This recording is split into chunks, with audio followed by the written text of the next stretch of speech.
Hey everybody, thanks for tuning in. I'm George Conley with Scratch Golf Tips. Today we're talking about short par 4 strategy. So ahead of me I have about a 320 yard par 4.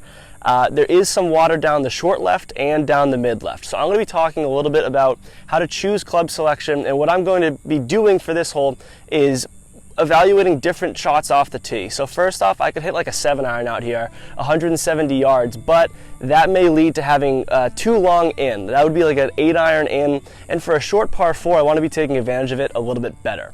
So another option would be taking a 3-iron out, which I would absolutely do. It would leave me a nice wedge in. The issue with that is I have water on the left side of this fairway. So if I were to miss that iron left, the layup could go wrong and it could lead to more of a blow-up hole. Next options would be a 3-wood or a driver. The 3-wood would go definitely over that water feature to the left, and it would leave me with a good wedge in. The driver would get me down there, also past everything else. The issue being it would leave me with probably around 40 yards, and that's not a number that I'm particularly fond of. So I'm going to be going with the 3-wood off the tee, kind of playing the hole backwards. You want to know what the number you want in is, and you want to play to that number. So I'm going to be hitting a little baby cut off the left side of the fairway, and as a right-handed golfer, I'm going to tee up on the right side of the tee box just to give me a little bit more room to get that ball flight out there. A little open stance, want to come a little bit across the ball just to promote that fade, as I don't want to be left here.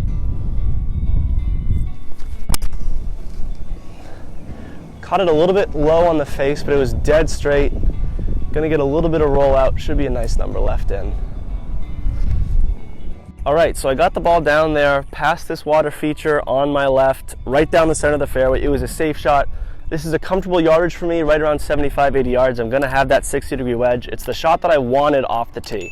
So I'm not standing over this shot nervous. I feel confident in it because it's the shot that I expected to hit just a few minutes ago. Now, if I was 40 yards down there, that's a very tricky shot for me personally. I'm not saying that everyone should work away from it, but that's not a shot that I want to hit. If I hit a great drive, I wouldn't have been rewarded. And that's what you want to work away from. You want great drives to be rewarded. So now I'm just going to hit a little knockdown wedge with this 60. Take a little bit off of it, not much. Flight it down just a bit. Get it on that right edge of the green, hopefully. That's the best putt on this green.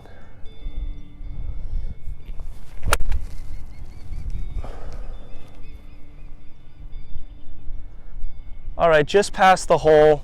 It bounced up on the top edge, so not a green and rag, but just past. Should have a good shot at a par. All right, so just carry this about, I don't know, 10 yards too long. Caught it a little bit high on the face, so I didn't get the rip back that I wanted. But I can just hit a nice simple bump and run shot. I'm certainly not out of position. This should be a fairly easy scramble. I'm gonna go with the 52 degree, head it a little back in my stance and just let it roll out from the right to left side here. Stand close to the ball, ball back in the stance. I'm gonna have the toe a little bit down, keep that heel up. And just a putter-like stroke. And it'll roll out to about 4.5 feet. Gotta make that for par. Short putt, about 4.5 feet. Some craters on this green. I'm reading just outside the right edge with a little bit of pace here. Center cut. Quick par. All right, so that's just a quick demonstration of how to go about it. I think a huge part about par 4s is you have to think your way through it. If you're playing all of your par 4s, taking out driver immediately, it will not always go the best. Course designers know what they're doing. They want to trick you, so if you can think your way through a round of golf, it's certainly going to help you, especially on holes like that, where you can definitely get into some trouble with the incorrect club selection. As always, thank you all very much for watching this video. If you like the belt or the hat that I'm wearing in this video, I am wearing Ghost Golf, who are a partner of Scratch Golf Tips, and you can use code George17 and you'll get 17% off anything in the store. So we'd appreciate it if you click the link down in the description to shop. As always, thank you all very much for watching. Play well and take care.